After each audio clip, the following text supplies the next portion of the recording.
یار کو انسان کے روپ میں بھیجنا چاہتا ہوں.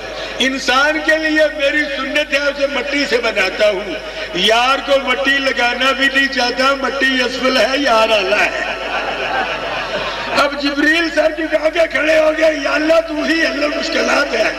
انسان بھی بنانا ہے, مٹی سے بنانے والی سنت بھی نہیں بدلنی, وَلَا تَجِدُ السُنَّتِنَا تَحْوِيلًا, اور یار کو مٹی بھی نہیں لگانا چاہتا تو پھر میں کیا کروں؟ مجھے کوئی حل تو بتا دے. اللہ تعالیٰ ارشاد فرماتی ہے تجھے حل بتاتا ہوں. جنت کا ایک اعلیٰ ترین ٹکڑا لے اور لے جا کر زمین میں رکھ دے. جنت کا ایک اعلیٰ ترین ٹکڑا لے جا اور جا کے زمین میں رکھ دے. اس جنت کی مٹی کو لینا, لوگ تم لوگ زمین سے لیکن ہوگی وہ جنت کی مٹی, ہوگی زمین سے لیکن وہ ہوگی جنت کی مٹی. اور جنت کی مٹی بھی نور ہے, جنت کی مٹی بھی نور ہے, اور اسے جنت کے پانی سے گوندنا. جنت کا پانی بھی نور ہے, مٹی بھی جنت کی نور ہو, جنت کا پانی بھی نور ہو. جب ان دونوں کو ملاؤ گے تو یار نور نلا نور ہو جائے گا. اب وہ ایک پوچھتا ہے مجھ سے, جی آپ یہ جو بات کر رہے ہیں آپ ہمیں بتا سکتے ہیں کہ اللہ نے وہ جنت کہاں رکھی جہاں سے حضور کا خمیر اٹھایا گیا تھا, کہاں رکھی؟ میں نے کہا بھائی یہ بات تو قرآن سے پوچھ لیتے ہیں کہ کہاں رکھی, یہ تو بات قرآن سے پوچھ لیتے ہیں. قرآن کہتا ہے مِنْهَا خَلَقْنَاكُمْ وَفِيهَا نُعِيدُكُمْ وَمِنْهَا نُخْرِجُكُمْ تَارَةً أُخْرَىٰ. تم جس جگہ سے بنائے جاتے ہو وہی دفن کیے جاتے ہو. تمہارا وجود بدن جس جگہ سے بنایا جاتا ہے اسی جگہ تمہیں دفن کیا جاتا ہے. اللہ نے وہ جنت وہاں رکھی جہاں آج حضور کا روضہ انور ہے. اور یارو سنیں یہ بات, اس میں میری دلیل یہ ہے, میری توضیح یہ ہے کہ ہر مومن کی قبر جنت بنتی ہے, لیکن تب جب مومن قبر میں جاتا ہے. اُزْلِفَتِ الْجَنَّةُ لِلْمُتَّقِينَ, جنت کو سجا کر مومن کی قبر میں بھیج دیا جاتا ہے. لیکن نبی کریم صلی اللہ علیہ وسلم کا روضہ انور جس جگہ ہے وہ آپ کے جانے کے بعد جنت نہیں بنی, بلکہ حضور نے اپنی حیات طیبہ میں فرمایا تھا مَا بَيْنَ بَيْتِي وَمِنبَرِي رَوْضَةٌ مِّن رِّيَاضِ الْجَنَّةِ. میرے منبر اور میرے روضے کے درمیان, میرے گھر اور میرے روضے کے درمیان جو جگہ ہے وہ ساری جنت کے باغوں میں سے باغ ہے, ساری کی ساری جنت کے باغوں. اب جب حضور کا خمیر جنت کی اس مٹی سے لیا گیا جو جنت کا باغ تھا, تو حضور کے جسم اطہر سے واقعی جنت کے باغ کے ایسے گلدستے کی خوشبو آتی تھی کہ کائنات میں اس کی کوئی مثال نہیں تھی. یہ بات میں وہ عرض کر رہا ہوں جو بیگانے بھی مانتے ہیں, بیگانوں کی کتابوں میں بھی لکھا ہے. اپنوں کی تو بات اللہ کہہ رہا, کئی اپنے بھی ہیں جو نہیں مانتے, میں کسی سے لڑنا نہیں چاہتا, لیکن سیاستہ کی حدیث ہے. کہاں لے جاؤں؟ حضرت سیدہ ام سلیم حضرت انس بن مالک کی والدہ مائدہ ہے, آپ فرماتی ہیں میں صحابیات میں سے سب سے غریب تھی. میرے کریم آقا مجھ پہ کرم فرماتے کہ اکثر دوپہر کو آرام کرنے کے لیے میرے گھر تشریف لے آتے. میں نے حضور علیہ السلام کے لیے چمڑے کا ایک گدا بنوایا ہوا تھا جس میں کھجور کے پتے بھرے ہوئے تھے. وہ کہتی ہیں محبوب جب سو جاتا, محبوب جب سو جاتا, وہ کہتی ہے لوگوں نے حضور کو جاگتے دیکھا ہے, میں نے حضور کو سوتے بھی دیکھا ہے. دنیا کا کتنا ہی اسیر کیوں نہ ہو, جب وہ سوتا ہے تو اس کا چہرہ سوجا ہوا ہوتا ہے, اس کے چہرے پہ وہ رونق نہیں ہوتی جو جاگتے میں ہوتی ہے. لیکن سیدہ سلیم فرماتی ہے خدا کی قسم اللہ کے محبوب سوتے ہوئے جاگتے سے بھی زیادہ حسین آتے ہیں.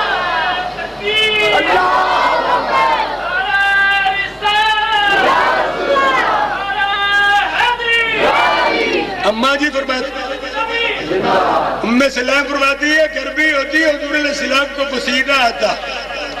یارو پسینہ سب کو آتا ہے, جتنے بھی انسان ہیں سب کو پسینہ آتا ہے, لیکن پسینے سے کیا آتا ہے میرے پسینے کا مجھے پتا ہے, آپ کے پسینے کا آپ کو. سیدہ ام سلیم کہتی ہے خدا کی قسم حضور کے جسم اثر پہ جو پسینہ آتا تھا وہ پانی کی شکل میں نہیں، موتیوں کی شکل میں سجا تھا۔ جب تک کسی اور کا ہاتھ نہ لگے وہ پسینے کے قطرے جو تھے وہ موتی کی طرح چمکتے تھے اور میرا گھر پورا جنت کی خوشبو سے مہک جاتا تھا۔ آپ فرماتی ہیں سیدہ ام سلیم، میں نے کہا کتنا بڑا خزانہ کیوں ضائع جانے دوں؟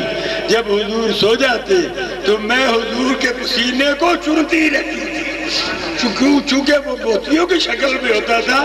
جب میں اسے شیشی میں ڈالتی تو پھر وہ پانی کی شکل بن جاتا، تو لوگ میرے گھر سے خوشبو لینے آتے تھے اپنی بچیوں کی شادی کے۔ اور بعد میں محدثین نے یہ بتایا کہ جس دلہن کو حضور کے پسینے کے کھوتر مل گیا اس کی ذات پشتوں میں سے خوشبو نہیں دی ہے۔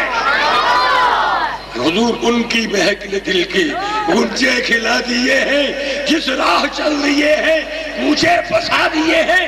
عزیزان گرامی، اگر جلیل القدر صحابہ سے بات پوچھنی ہے تو ایک صحابی راوی نہیں ہے، 1500 صحابی راوی ہے۔ تو صلح حدیبیہ کے موقع پہ جب پانی ختم ہو گیا صحابہ حضور کے پاس آئے، آقا پانی نہیں ہے۔ تو کریم آقا علیہ السلام نے فرمایا اپنے مشکیزوں کو نچوڑ کر جتنا پانی ہے میرے پاس لے آؤ۔ سارے مشکیزیں نچوڑنے سے ایک پیالہ پانی بنا تھا۔ حضور علیہ السلام نے اپنا دست اثر اس میں رکھ دیا، 5 گلیوں سے 5 نہریں جاری ہو گئی۔ میں اس واقعہ کو بڑا لمبا کر سکتا تھا لیکن وقت کا میں اتنی بات سناؤں، جب نہریں نکلنے شروع ہو گئی صحابہ نہا رہے ہیں، صحابہ اپنے مشکیزیں بھر رہے ہیں، جانوروں کو پانی پلا رہے ہیں، خود پی رہے ہیں، وضو کر رہے ہیں۔ بعد میں ہاتھ باندھ کے کہا آقا اب تو پانی رکھنے کی جگہ بھی باقی نہیں ہے۔ جب یہ آئے مدینہ طیبہ میں تو یہ بات کرتے ہیں کہ ہم نے حضور کے ہاتھ سے نکلا ہوا پانی پیا ہے۔ کوئی کہتا ہوگا کہ ایسے ہوگا کہ اللہ نے جنت کی نہروں کو حضور کی انگلیوں کے ساتھ دیا ہوگا، لیکن میرے اعلیٰ حضرت پتہ کیا فرماتے ہیں؟ نہیں، میرے یار کی توہین نہ کرو، میرے محبوب کی توہین نہ کرو، جس کی 2 بوندیں ہیں کوثر و سلسبیل۔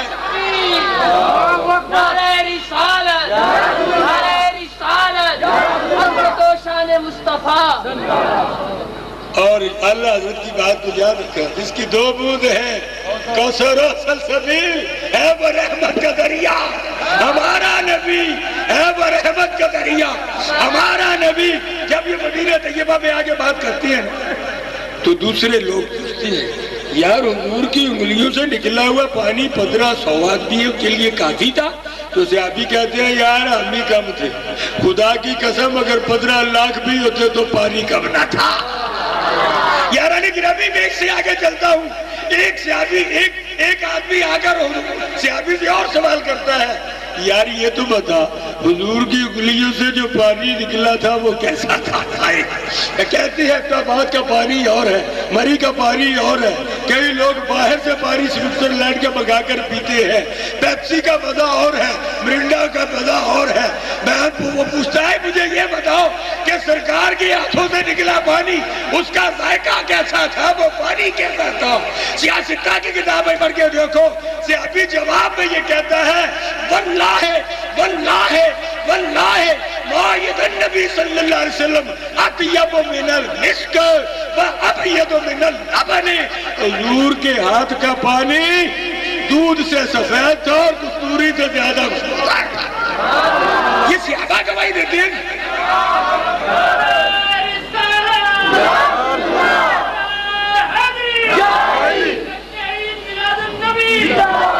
یاران گرامی میں جلیل القدر صحابہ کی حوالے دے رہا ہوں کہ اماں جن کا میں نام نہیں لینا چاہتا، بے ادبی ہے، نام نہیں لینا چاہتا، ماں کے نام نہیں لیتی، جن کو صدیقہ کائنات کہا جاتا ہے، کیونکہ کوئی مولوی بھی ممبر پہ بیٹھ کے اپنی ماں کا نام تو نہیں لیتا، اپنی بیٹی کا بیوی کا نام تو نہیں لیتا نا، اکثر ان کے نام بڑی بے ادبی سے لے لیتے ہیں۔ مجھے اس لیے تکلیف ہوتی ہے کہ وہ میری نہیں پوری کائنات کی ماں ہے۔ اما ہی صدیقہ کائنات فرماتی ہے، ابو بکر کی صاحبزادی، آپ فرماتی ہے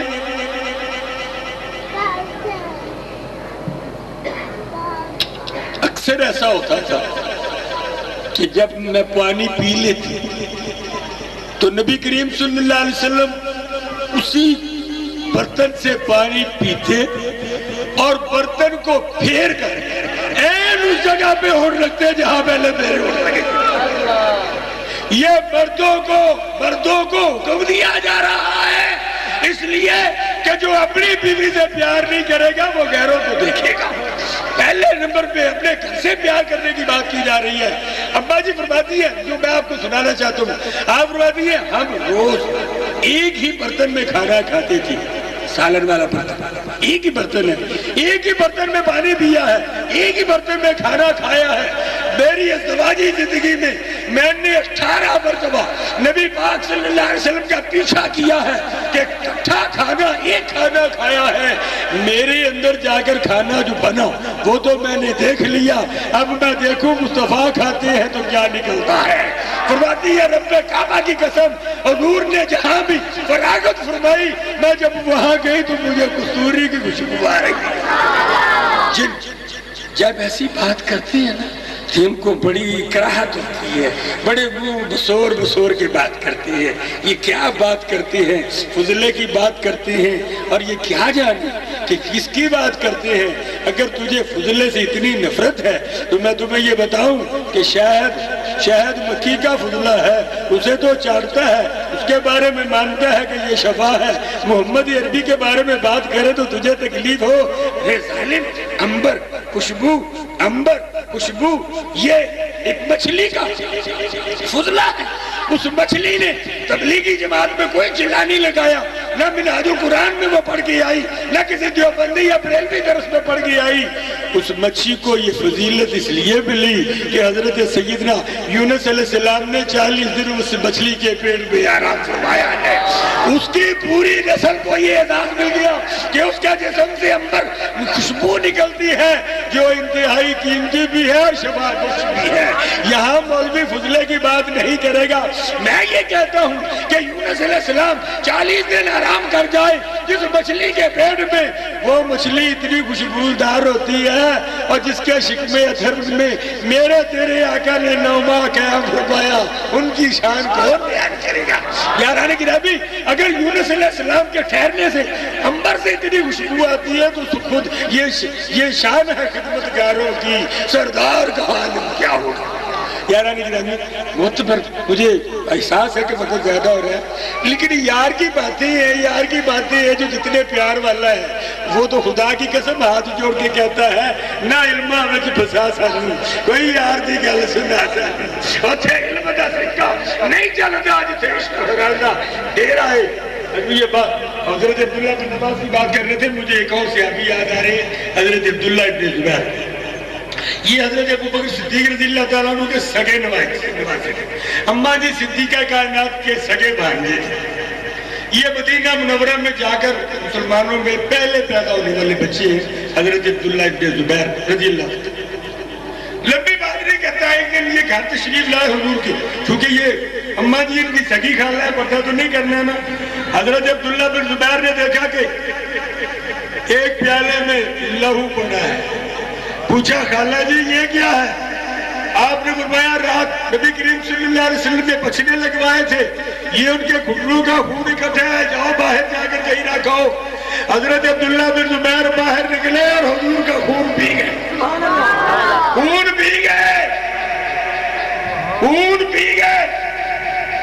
جس سے ابھی کو یہ پتا ہے نا کہ یہ نبی کا خون ہے، اس نے یہ آیت ضرور پڑھی ہوگی انما حرم علیکم المیتۃ والدم، کہ خون حرام ہے.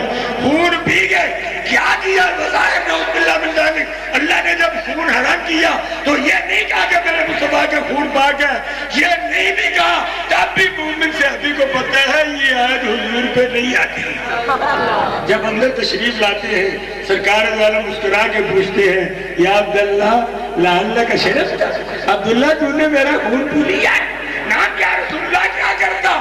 اس میں لٹک اتنی تھی، اس میں بہک اتنی تھی، مجھے یہ یاد نہیں کہ وہ خون ہے، اتنی خوشبو تھی، میں نے کہا جس کی خوشبو اتنی ہے مزیدار کی طرح ہوگا۔ کریم آقا علیہ السلام نے فرمایا جاؤ، اللہ نے تم پہ دوزخ کی آگ حرام کی۔